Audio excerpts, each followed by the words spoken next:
What's up, everybody? I'm on my way to see my friends Lars and Cristina Smith at State of Mind Public House and Pizzeria in Los Altos, California. Let's go check out what makes their pizza so special. What's up, brother? How you doing?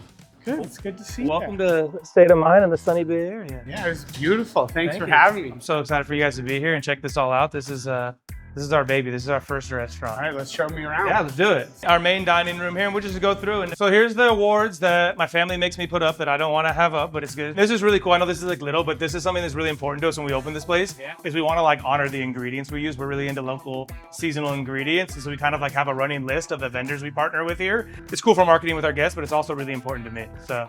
All right, they're all prepping in here, but let's scoot by. So we have two sides in the kitchen here, and we're gonna go around here, but this is our, like we call it the hot side. This is where everything comes out that's not pizza. So we have a full menu here. Right. We do appetizers, wings, salads. We do hamburgers here, fried chicken sandwiches. This is where this all comes out, and we make everything from scratch. This is our entire food walk, the whole walk-in for the whole place. It's crazy. I'm really proud of how they organize it here. Like it's a 110-ish seat restaurant with a patio. 110. And this is it. This is Wow. we just keep it. We Oh, keep it's it packed. I mean, just- this is a weekday. You can imagine Yeah, what it looks yeah. like. What it looks like on the weekends. It's a bit of a struggle, but it was one of those things that's full all the time.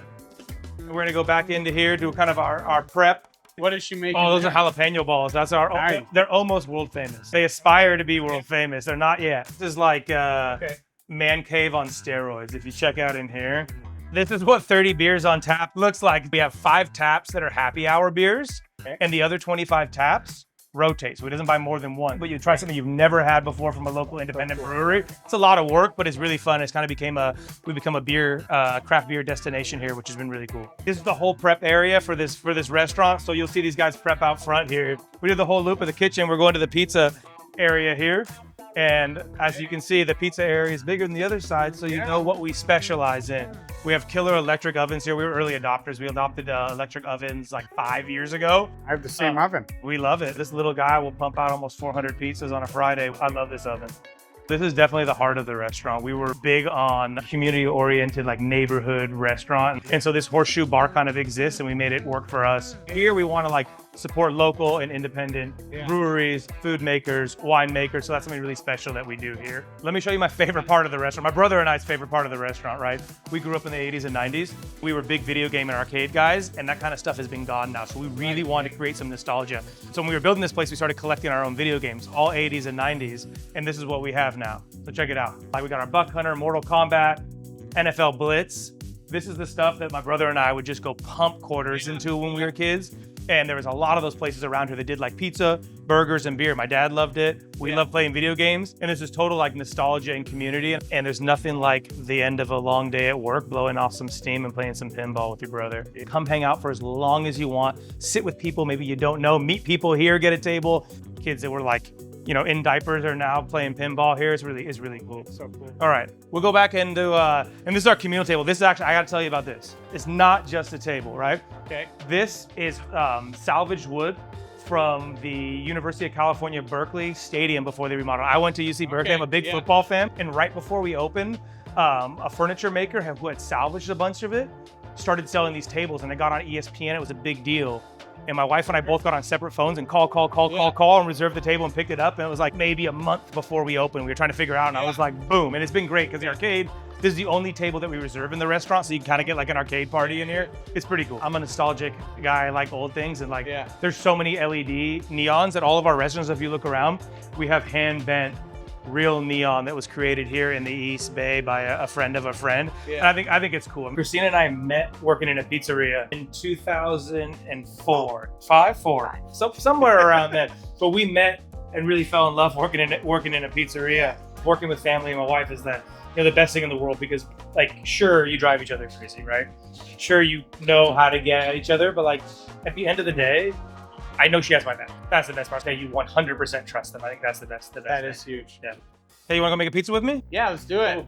All right. All right. Cool. All right, let's get some gloves. Make some pizza. What kind of pizza do you make here? We make two main styles of pizza here. We have what I call a California artisan, though most people argue there's no such thing as California style pizza. Yeah. I disagree. we're using like the best Italian flour with like bread making techniques. And for me, the ingredients are the most important thing. So we have seasonal menu items here. So we do have like pepperoni and sausage, but most of the pizzas that you can see with the ingredients in front of you here is fresh vegetables that are seasonal. If you want to try something that you can't get anywhere else, featuring like local and fresh ingredients, we've got that for you. So that's kind of our thing. It all starts here with our slow proof dough. We make the dough here fresh every day. Don't use it every day, right? Right. This is probably about 48-hour dough right now. And you and I were looking at it. We stack 12 dough in each dough box because I like it when it ferments up, not out. It kind of like, you want to have a little bit of space so the gluten can relax, but when you get a bunch of air in it. And it helps with storage too. It does help with storage. Yeah, it does. I like that.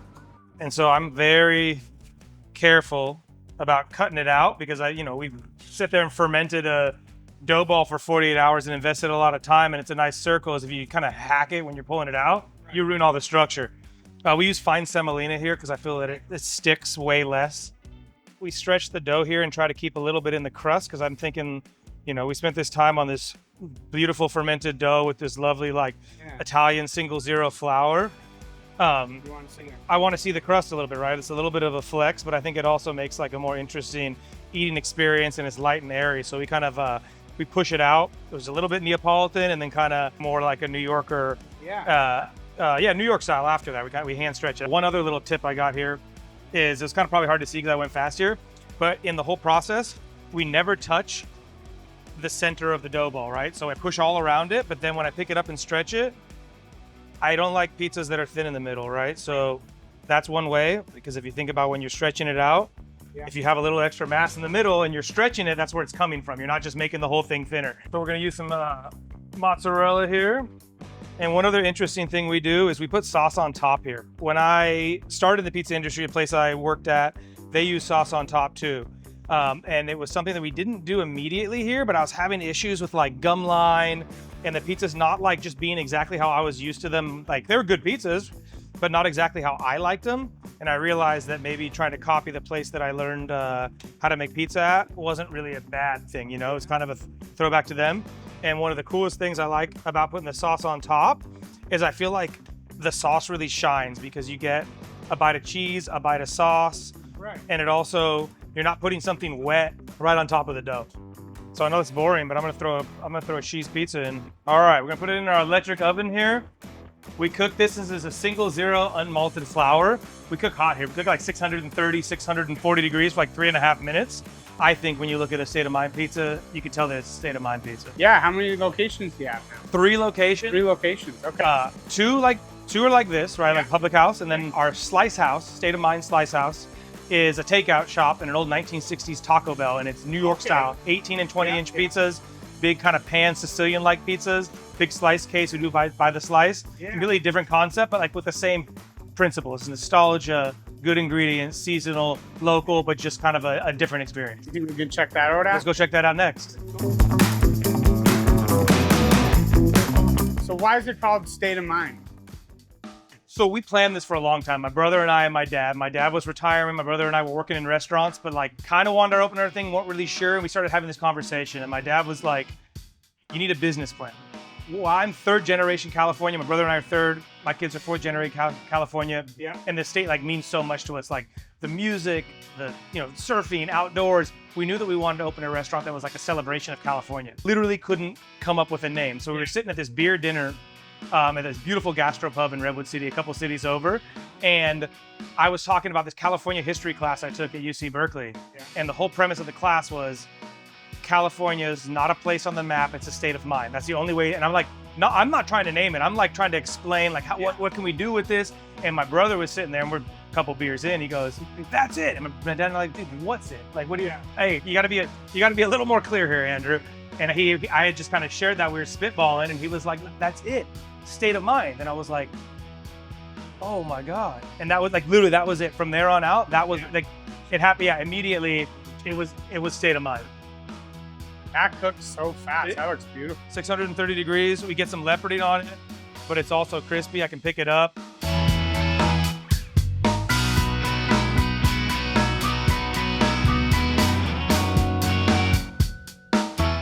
I finish it with a little local extra virgin olive oil. This is a really cool California Parmesan style cheese. You see how bright yellow it is? Yeah. Cows must be happy. They must be eating good stuff. And Beautiful. that's it. That's for me. We do this on our grandma style pizza. Yeah. Right here, we'll finish it like this is the pan pot style pizza that we do here as well. But I like to eat my cheese pizzas like this too. Okay, check it out. Got a cool crumb structure on this one here. It's crispy, it's well baked, but it's also soft and chewy. You let the flour do its thing. Cheers. That's nice. That's beautiful. I've shown you everything about the public house. You want to go check out our slice house? Yeah, let's check it out, Let's do man. it. I'm excited.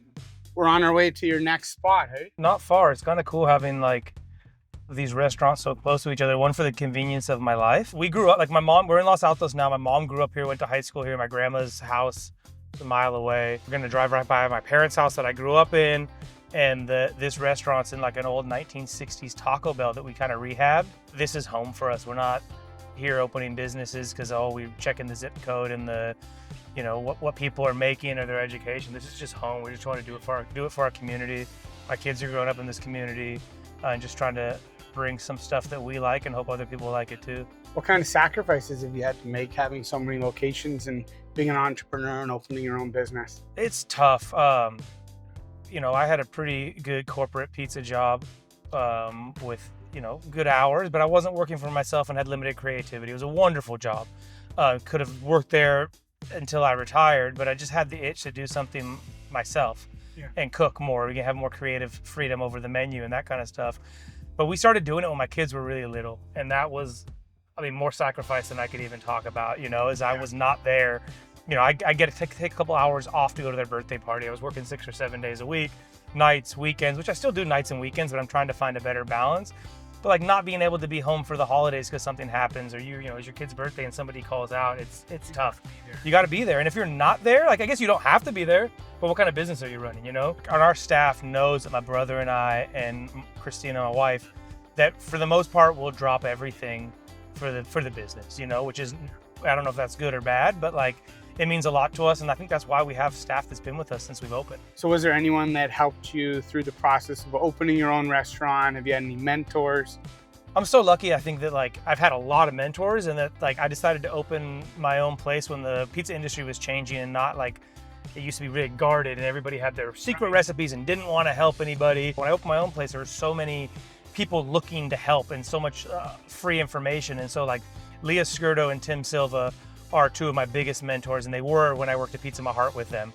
Absolutely incredible people. Anything I need. I mean, Leah showed up just to wash dishes or just be there with me when we opened the restaurant. And I think, you know, I don't think they're not comfortable being called mentors because you've taught me a lot too, but like, I really look up to them. Yeah. And then John Arena, which is everybody's mentor, but we kind of connected at Pizza Expo and knew each other. But when I was first opening, just on Facebook Messenger, hey, what's up? How are you? Yeah. Do you need anything? You know, and I'd ask him questions, and it was always available. I know Tony Gimignani over the years, he really helped with like oven selection, helped me get hooked up with electric ovens, that kind of thing.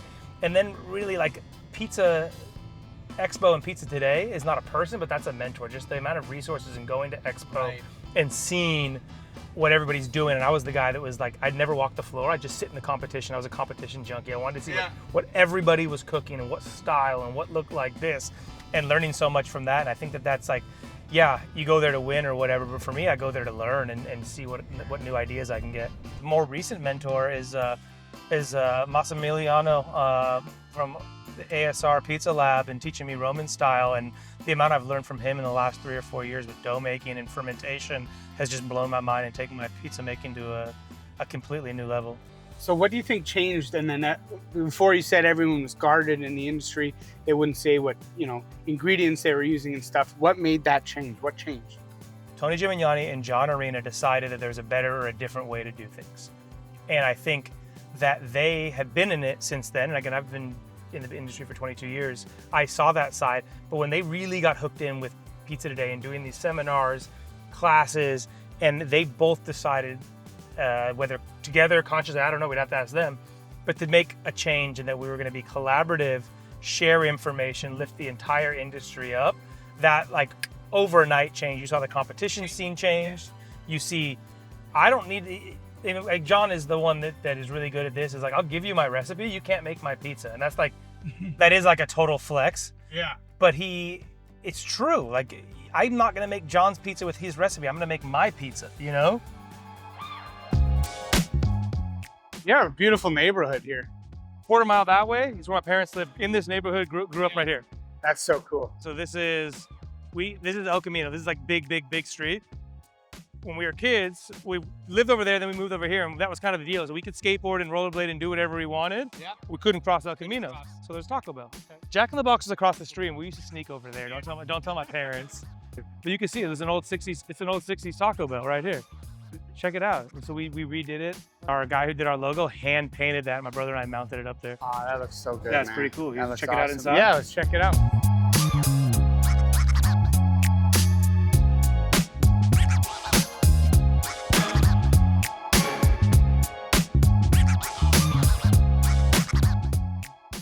It's a beautiful walk, and there's a dream. You can go in if you want.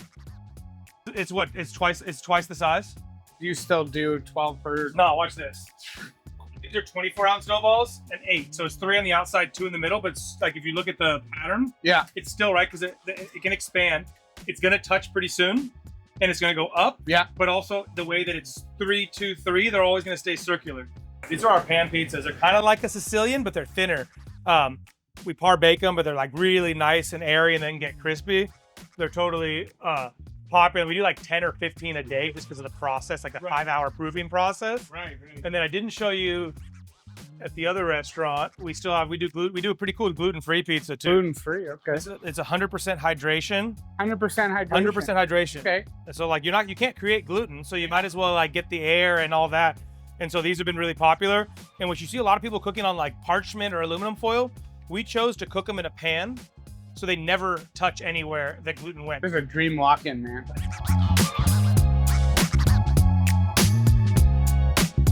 Is this your favorite style pizza? Yeah, this is my favorite style of pizza to make right now. We're making a Roman style pizza alla palla, which is long on the peel right here. It's what you see in bakeries and little takeout shops all over Rome and Italy in general. It's just starting to get popular in the United States, but I'd like to open a pizzeria to do that in.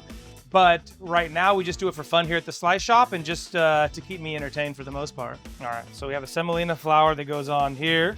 And this is kind of cool because it's just like, you'll see, it's a completely different process. I mean, it came out of bakeries in Rome. It's kind of an ancient style, and then it's seen a resurgence over the last like 30 or 40 years.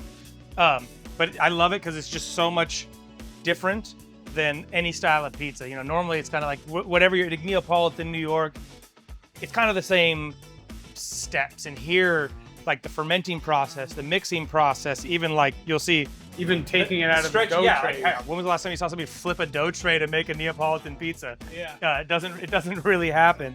And so it's kind of the same thing. And this is like, there's so many moving parts. Like you can make the dough perfectly and mess up the balls, or you can make everything perfectly and then don't manage the oven. It's the most technical style of pizza. But you compete with this pizza competition, so that's even more challenging. And it's one of those things that I've really fell in love with, and Cristina has too, and it's been really cool for our relationship, is we've been doing this style together, and it's just kind of we've been together for 20 years. And something new to explore and get into together has been really, really cool. And she's competing as well, right? Yeah, she's all polished. Dude, she's killed it. She's won competitions with this. She got 5th in Italy the year after I got 5th in Italy.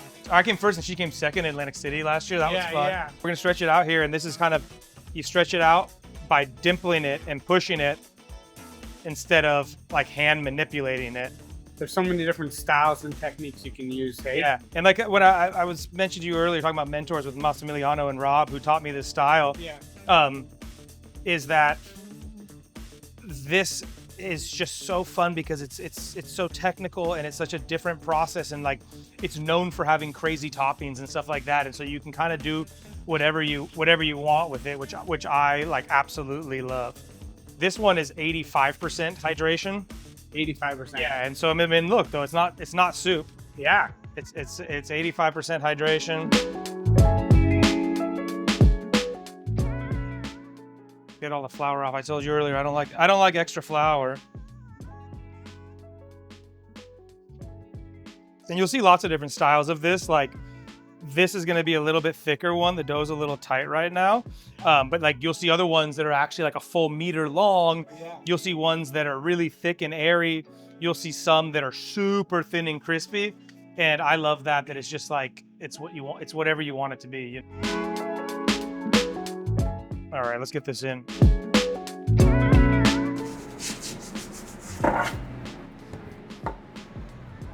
What's the future of your brand look like? What are you hoping to accomplish? So we opened 3 restaurants in 6 years, right? So that's a pretty big deal. And it's just me and my family. We have, bank backing, but we don't have any investors or anything big there. So right now, this year, our biggest focus is implementing like systems and structures, which we have that, but like really codifying it so that we can have sustainable growth with standards and things that we know will continue to work, and really hold people accountable for that. But beyond that, I think the next thing we want to do is a Roman shop. That's on my bucket list at least. And we're talking about sacrifices and everything else, is that realizing that like as we grow, it can't just be like a family business. It will be a family business, but there has to be, the training guides have to be tight, the procedures have to be tight, the vendors we use and all that. Yeah. And so really working on that right now is our prime goal, and then we'll grow. Got asked to be on the World Pizza Champions this year. How does that feel? So that's a dream come true. There's so many people that I've looked up to, including you, on that team. And it's just always like doing stuff for the community, doing stuff for the industry, getting to speak at all these things. And I mean, I've been in the industry for 22 years, and I've tried to be part of the community, tried to give back. I want to get more involved in teaching, but being on a team with like the most elite pizza makers in the world, having the prospect of going to travel and do competitions with them, but also having like a community of pizza makers to lean on. I know that I could ask you, questions. I know I have friends in New York, all over, that we can like all work together to make it better. It's a really incredible thing. The best part is my wife's on the team with us too, which was like really like, that was pretty incredible, getting up on stage and getting invited on the WPC with me and Cristina. It was really cool.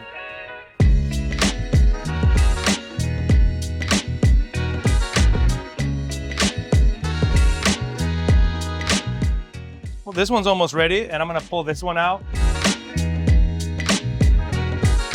Let's see what it looks like. You can tell like it's super puffy.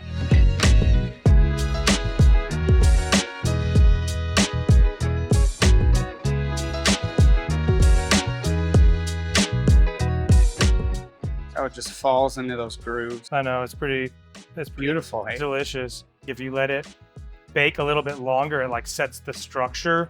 You can pile stuff pretty high on here.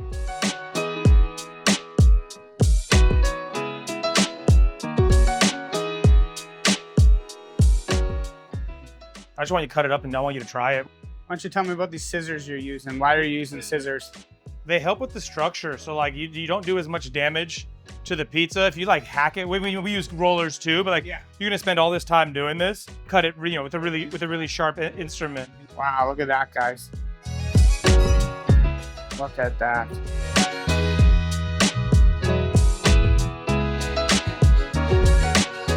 So the thing, like a lot of this too, is meant to be cooked a second time.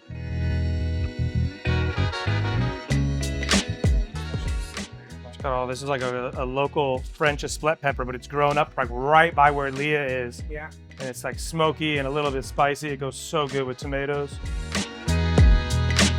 The bread smells so good. That's it. That's beautiful. All right, man. Cheers. Well, thanks for showing me the spots. That was so amazing. So glad you came. So glad.